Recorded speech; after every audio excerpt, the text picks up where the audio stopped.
بسم اللہ الرحمن الرحیم۔ السلام علیکم دوستوں، ایک بار پھر سے خوش آمدید۔ ناظرین کرام، جنت کی عورتیں اپنے خامد کا دل مٹھی میں رکھیں گی۔ جنت کی عورتیں خوش کلام ہیں، اپنی باتوں سے اپنے خامدوں کا دل مو لیتی ہیں۔ جب کچھ بولتی ہیں یوں معلوم ہوتا ہے کہ پھول جھڑتے ہیں اور نور برستا ہے۔ ابن ابی حاتم میں ہے کہ انہیں عرب اس لیے کہا گیا ہے کہ ان کی بول چال عربی زبان میں ہوگی۔ اطراب کے معنی ہیں ہم عمر یعنی 33 برس کی، اور یہ معنی بھی ہے کہ خاوند کی اور ان کی طبیعت خلق بالکل یکساں ہے، جس سے وہ خوش پہ خوش ہیں، جو اسے ناپسند اسے بھی ناپسند۔ یہ معنی بھی بیان کیے گئے ہیں کہ آپس میں ان میں بیر بغض، حسد اور رشک نہ ہوگا، یہ سب آپس میں بھی ہم عمر ہوں گی تاکہ بے تکلفی سے ایک دوسرے سے ملیں جلیں اور کھیلیں کودیں۔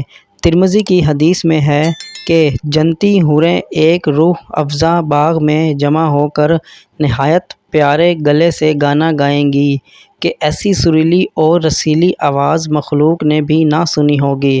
ان کا گانا وہی ہوگا جو پہلے بیان ہوا۔ ہم پاک صاف خوش و وضع خوبصورت عورتیں ہیں جو بزرگ اور ذی عزت شوہروں کے لیے چھپا کر رکھی گئی ہیں۔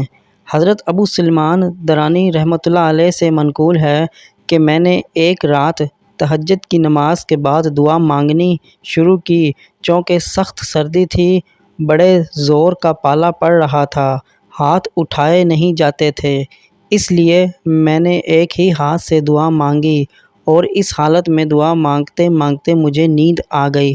خواب میں میں نے ایک حور کو دیکھا کہ اس جیسی خوبصورت نورانی شکل بھی میرے نگاہ سے نہیں گزری۔ اس نے مجھ سے کہا، اے ابو سلیمان، ایک ہی ہاتھ سے دعا مانگنے لگے اور یہ خیال نہیں کیا کہ 500 سال اللہ تعالیٰ مجھے تمہارے لیے اپنی خاص نعمتوں میں پرورش کر رہا ہے۔